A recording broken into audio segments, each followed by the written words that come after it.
सो hey guys, तो आज हम एक्सप्लेन करने वाले हैं टोक्यो रिवेंजर्स का चैप्टर 276। तो चलिए शुरू करते हैं। तो हमारा चैप्टर लास्ट चैप्टर से कंटिन्यू होता है, जिसके बाद हमें दिखाया जाता है ताकेमिची को, जो कि बहुत ही बुरी तरह से ब्लीड कर रहा होता है। और जैसा कि हमें याद है कि ताकेमिची अपनी आंखें बंद करने से पहले कुछ कहना चाह रहा होता है, पर वो नहीं कह पाता। और इसके बाद हम देखते हैं माइकी को, जो ताकेमिची का सर अपनी गोद में लेकर बहुत ही बुरी तरह से रो रहा होता है। और इसके बाद माइकी कहता है कि मैं ये सब होने से रोक रहा था, इन्हीं सब कारणों की वजह से मैंने अपने आप को तुम सबसे दूर किया था, ताकि हम सबको ये दिन ना देखना पड़े। ताकेमिची, तुम्हें उठना ही होगा, मैं तुमसे भीख मांगता हूँ, तुम्हें मेरे लिए उठना ही पड़ेगा। और जब माइकी ताकेमिची का हाथ पकड़कर ये कहता है कि तुम्हें मेरे लिए उठना ही होगा, उसी वक्त एक बिजली चमकती है। और जिसके बाद हम देखते हैं कि ताकेमिची ने फिर से कर लिया होता है एक और बार टाइम लीप। और इस बार बस फर्क इतना था कि इस बार ताकेमिची टाइम में कुछ ज़्यादा ही पीछे आ जाता है। और इसके बाद जब ताकेमिची अपना चेहरा शीशे में देखता है तो पूरी तरह से हैरान रह जाता है। और अपनी शक्ल को देखने के बाद जब ताकेमिची घड़ी में साल चेक करता है तो उसे पता चलता है कि ईयर 1998 चल रहा होता है। और जब ताकेमिची को रियलाइज़ होता है कि उस समय में कितना ज़्यादा पीछे आ चुका है, तो वो सीधा माइकी के घर की तरफ भागता है। और जब ताकेमिची माइकी के घर की डोरबेल बजाने ही वाला होता है, तभी वहाँ पर बाजी आ जाता है। और जब ताकेमिची बाजी को देखता है तो ताकेमिची कहता है कि ये चेहरा तो जाना पहचाना लगता है, लेकिन बाजी तो वहाँ पर काफ़ी ज़्यादा गुस्से में होता है।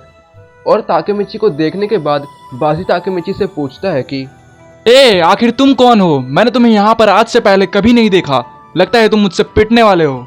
और इतना कहते ही बाजी ताकेमिची की बैंड बजाने लग जाता है। और जब बाजी ताकेमिची की धुलाई कर ही रहा होता है, तभी वहाँ पर एम्मा आ जाती है। और एम्मा कहती है कि हे क्यूसुके, तुम्हें दूसरों के घरों के सामने लड़ाई नहीं करनी चाहिए। और तभी हम देखते हैं कि वहाँ पर शिनिचिरो आ जाता है। और शिनिचिरो बाजी से कहता है कि हाँ, क्या दिक्कत है तेरे अंदर? सुबह सुबह फिर से तमाशा करने लग गया। और फिर हम देखते हैं कि तभी वहाँ पर हारुचियो आ जाता है। और शिनिचिरो हारुचियो से कहता है कि हारुचियो, अगर ये बेवकूफ तुम्हारे साथ था तो तुम्हें इसे रोकना चाहिए था। जिसके रिस्पॉन्स में हारुचियो कहता है कि मेरा इन सब से कोई मतलब नहीं है, सबसे इम्पोर्टेंट बात है कि माइकी किधर है। और ये सुनने के बाद शिनिचिरो माइकी पे चिल्लाने लग जाता है। और वो माइकी को कहता है कि हे मानजिरो, आखिर तुम अब कितनी देर तक सोने वाले हो? और ये सब सुनने के बाद माइकी घर से बाहर आता है। और माइकी जैसे ही ताकेमिची को देखता है तो माइकी कहता है कि आखिर तुम कौन हो? और जब ताकेमिची ये देखता है कि वहाँ पर उसे कोई भी नहीं जानता है, तब ताकेमिची एकदम श्योर हो जाता है कि वो टाइम में पीछे आ चुका है। लेकिन उसके ठीक बाद माइकी एक ऐसी बात कहता है जिसकी किसी को भी बिल्कुल भी उम्मीद नहीं थी। माइकी ताकेमिची का नाम ले लेता है। और माइकी कहता है कि ताकेमिची, जिसे सुनकर तो ताकेमिची पूरी तरह से शॉक्ड रह जाता है। और ताकेमिची कहता है कि क्या तुम जानते हो कि मैं कौन हूँ? तो गाइस, इस चैप्टर की एंडिंग हम एक बहुत बड़े क्वेश्चन पे लाकर छोड़ देती है।